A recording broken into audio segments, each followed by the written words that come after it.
ಸಂಸ್ಕಾರಯುತ ಕಲಿಕೆಯ ಜ್ಞಾನ ಮಕ್ಕಳ ಸಾಧನೆಗೆ ಮತ್ತು ಸರ್ವಾಂಗೀಣ ಪ್ರಗತಿಗೆ ದಾರಿದೀಪ. ಮಾಗನೂರಿನ ಶ್ರೀ ಶಿವರಾತ್ರೀಶ್ವರ ಬಡಾವಣೆಯಲ್ಲಿರುವ ಜೇಸಸ್ ಪ್ರೌಢಶಾಲೆಯಲ್ಲಿ ಆಯೋಜಿಸಿದ್ದ ಶಾರದಾ ಪೂಜೆ ಮತ್ತು 10ನೇ ತರಗತಿಯ ಮಕ್ಕಳಿಗೆ ಬೀಳ್ಕೊಡುಗೆ ಸಮಾರಂಭದಲ್ಲಿ ಮುಖ್ಯ ಶಿಕ್ಷಕರಾದ ಚಂದ್ರಶೇಖರ್ ಹೇಳಿಕೆ. ಮಾಗನೂರಿನ ಶ್ರೀ ಶಿವರಾತ್ರೀಶ್ವರ ಬಡಾವಣೆಯಲ್ಲಿರುವ ಜೇಸಸ್ ಪ್ರೌಢಶಾಲೆಯಲ್ಲಿ ಅರ್ಥಪೂರ್ಣವಾಗಿ ನಡೆದ ಶಾರದಾ ಪೂಜೆ ಮತ್ತು 10ನೇ ತರಗತಿ ಮಕ್ಕಳಿಗೆ ಬೀಳ್ಕೊಡುಗೆ ಸಮಾರಂಭ ಕಾರ್ಯಕ್ರಮ. ಸಂಸ್ಕಾರಯುತ ಕಲಿಕೆಯ ಜ್ಞಾನ ಮಕ್ಕಳ ಸಾಧನೆಗೆ ದಾರಿದೀಪವಾಗುವುದರೊಂದಿಗೆ ಸಮಾಜದ ಸರ್ವಾಂಗೀಣ ಪ್ರಗತಿಗೆ ನಾಂದಿಯಾಗಲಿದೆ ಎಂದು ಜೇಸಸ್ ಪ್ರೌಢಶಾಲೆಯ ಮುಖ್ಯ ಶಿಕ್ಷಕರಾದ ಚಂದ್ರಶೇಖರ್ ಹೇಳಿದರು. ಮಾಗನೂರಿನ ಶ್ರೀ ಶಿವರಾತ್ರೀಶ್ವರ ಬಡಾವಣೆಯಲ್ಲಿರುವ ಜೇಸಸ್ ಪ್ರೌಢಶಾಲೆಯಲ್ಲಿ ಶುಕ್ರವಾರ ಆಯೋಜಿಸಿದ್ದ ಶಾರದಾ ಪೂಜೆ ಮತ್ತು 10ನೇ ತರಗತಿ ಮಕ್ಕಳ ಬೀಳ್ಕೊಡುಗೆ ಸಮಾರಂಭದಲ್ಲಿ ಪ್ರಾಸ್ತಾವಿಕವಾಗಿ ಮಾತನಾಡಿದ ಅವರು, ಪ್ರತಿಯೊಂದು ತರಗತಿಯಲ್ಲೂ ಜ್ಞಾನವನ್ನು ಹೇಳಲಾಗುತ್ತಿದೆ.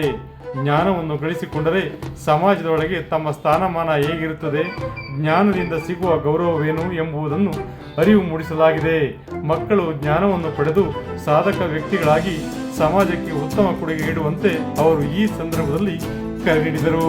ಕಾರ್ಯಕ್ರಮವನ್ನು ಪಟ್ಟಣದ ಬಾಲಕಿಯರ ಪ್ರೌಢಶಾಲೆಯ ಮುಖ್ಯ ಶಿಕ್ಷಕರಾದ ಕುಮಾರಸ್ವಾಮಿ, ಶ್ರೀ ಶಿವರಾತ್ರಿ ದೇಶಿಕೇಂದ್ರ ಮಹಾಸ್ವಾಮಿಗಳ ಹಾಗೂ ಶಾರದಾ ದೇವಿ ಭಾವಚಿತ್ರಕ್ಕೆ ವಿಶೇಷ ಪೂಜೆ ಸಲ್ಲಿಸುವ ಮೂಲಕ ಚಾಲನೆ ನೀಡಿ ಮಾತನಾಡಿ, ವಿದ್ಯಾರ್ಥಿಗಳು ಸಮಯದ ಮಹತ್ವ ಅರಿಯಬೇಕು. ಕಲಿಕೆಯ ಹಂತದಲ್ಲಿ ಶಿಕ್ಷಣದ ಮಹತ್ವ, ಯಾವ ವಿಷಯದ ಬಗ್ಗೆ ಕಲಿಯಬೇಕು ಎಂಬುದರ ಬಗ್ಗೆ ಅರ್ಥವಾಗಬೇಕು. ಅದೇ ರೀತಿಯಲ್ಲಿ ಕಲಿಕೆಯ ಹಂತದಲ್ಲಿ ಬಹುಮುಖ್ಯವಾಗಿ ಏಕಾಗ್ರತೆ ಇಟ್ಟುಕೊಂಡು ವಿದ್ಯಾಭ್ಯಾಸ ಮಾಡುವ ಮೂಲಕ ಪೋಷಕರಿಗೆ, ಶಾಲೆಗೆ, ಗುರುಗಳಿಗೆ ಕೀರ್ತಿ ತರುವ ನಿಟ್ಟಿನಲ್ಲಿ ಮಕ್ಕಳು ಮುಂದಾಗುವಂತೆ ಸಲಹೆ ನೀಡಿ SSLC ಪರೀಕ್ಷೆ ಸಿದ್ಧತೆಗಳ ಬಗ್ಗೆ ಮಾರ್ಗದರ್ಶನ ನೀಡಿದರು. ಕಾರ್ಯಕ್ರಮದ ಅಧ್ಯಕ್ಷತೆ ವಹಿಸಿದ್ದ ಮಾಮರ ಸೌಹಾರ್ದ ಸಹಕಾರಿ ಸಂಘದ ಅಧ್ಯಕ್ಷರಾದ ಎಂ ಶಿವಕುಮಾರ್ ಮಾತನಾಡಿ, ಹುಟ್ಟು ಆಕಸ್ಮಿಕ, ಸಾವು ನಿಶ್ಚಿತ. ಈ ನಡುವೆ ಬದುಕುವ ನಾವುಗಳು ಸಮಾಜಕ್ಕೆ ಶಾಶ್ವತ ಕೊಡುಗೆ ನೀಡಬೇಕು. ನಾವು ಸತ್ತರೂ ಸಹ ನೀಡಿದ ಕೊಡುಗೆ ಮುಂದಿನ ಪೀಳಿಗೆಗೆ ಮಾದರಿಯಾಗಿ ಉಳಿಯುವಂತಿರಬೇಕು ಎಂದರು. ಪ್ರತಿಯೊಬ್ಬ ವಿದ್ಯಾರ್ಥಿಗಳು ಕನಸು ಕಾಣಬೇಕು. ಆ ಕನಸು ದೊಡ್ಡ ಕನಸಾಗಿರಬೇಕು. ಅದನ್ನು ಸಾಧಿಸುವ ಛಲ, ವಿಶ್ವಾಸ, ಗುರಿ ಇಟ್ಟುಕೊಂಡು ಗುರುಗಳ ಮಾರ್ಗದರ್ಶನ, ಪೋಷಕರ ಆಶೀರ್ವಾದದೊಂದಿಗೆ ಮುನ್ನಡೆಯಿರಿ. ಸಾಧನೆ ನಿಮ್ಮದಾಗಲಿದೆ ಎಂದ ಅವರು, ಸುತ್ತೂರು ಗುರು ಪರಂಪರೆಯ ಜೇಸಸ್ ಶಾಲೆಯಲ್ಲಿ ಶಿಕ್ಷಣ ಪಡೆಯುತ್ತಿರುವ ನೀವೆಲ್ಲರೂ ಪುಣ್ಯವಂತರು. ಶಾಲೆಯ ಶಿಕ್ಷಕರು ಹಗಲಿರುಳು ನಿಮ್ಮ ಪ್ರಗತಿಗೆ, ಸಾಧನೆಗೆ ಕೆಲಸ ಮಾಡುತ್ತಿದ್ದಾರೆ. ಇದು ಸಾರ್ಥಕತೆ ಆಗಬೇಕು ಎಂದರೆ ನೀವು 100% ಫಲಿತಾಂಶ ಪಡೆದು ಶಾಲೆಗೆ, ತಂದೆ ತಾಯಿಗಳಿಗೆ, ಊರಿಗೆ ಕೀರ್ತಿ ತರುವಂತಾಗಬೇಕು ಎಂದು ಸಲಹೆ ನೀಡಿದರು. ಕಾರ್ಯಕ್ರಮದಲ್ಲಿ SSLC ಮಕ್ಕಳು ತಮ್ಮ ಅನಿಸಿಕೆಗಳನ್ನು ಹಂಚಿಕೊಂಡರು. ಶಾಲೆಯ ಶಿಕ್ಷಕರು ಶಾಲೆಯ ದಿನನಿತ್ಯದ ಕಾರ್ಯಚಟುವಟಿಕೆಗಳು, ಮಕ್ಕಳ ಯಶಸ್ವಿಗೆ ಕೈಗೊಂಡ ಪಾಠ ಪ್ರವಚನಗಳ ಬಗ್ಗೆ ಹಾಗೂ SSLC ಪರೀಕ್ಷೆ ಪದ್ಧತಿ ಯಾವ ರೀತಿ ಇರಲಿದೆ, ಮೊದಲು ಪ್ರಶ್ನೆ ಪತ್ರಿಕೆ ನೀಡುತ್ತಾರೆ, ನಂತರ 15 ನಿಮಿಷಗಳ ನಂತರ ಉತ್ತರ ಪತ್ರಿಕೆ ನೀಡುತ್ತಾರೆ.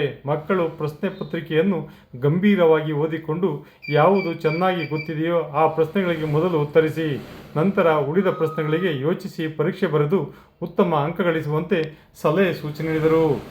ಇದೇ ಸಂದರ್ಭದಲ್ಲಿ SSLC ಪರೀಕ್ಷೆಯ ವಿದ್ಯಾರ್ಥಿಗಳಿಗೆ ಪ್ರವೇಶ ಪತ್ರವನ್ನು ಗಣ್ಯರು ನೀಡಿ ಶುಭಾರೈಸಿದರು.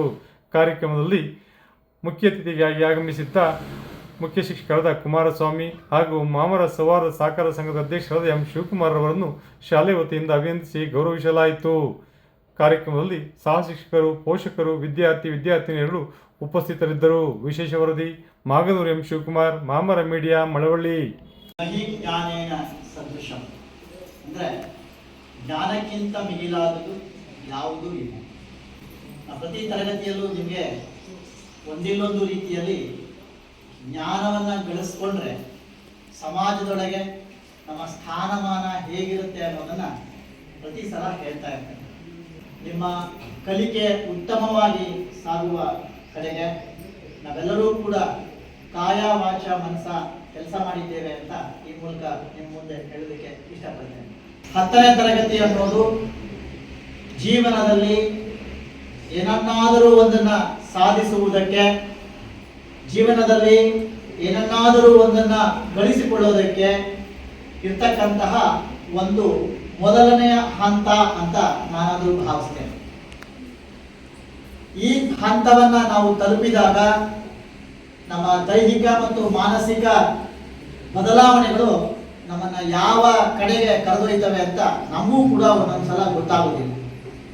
ಅವುಗಳೆಲ್ಲವನ್ನ ಸರಿಪಡಿಸೋದಕ್ಕೋಸ್ಕರನೇ ಮನೆಯಲ್ಲಿ ಪೋಷಕರು, ಶಾಲೆಯಲ್ಲಿ ಶಿಕ್ಷಕರು ಇರ್ತಕ್ಕಂತಹ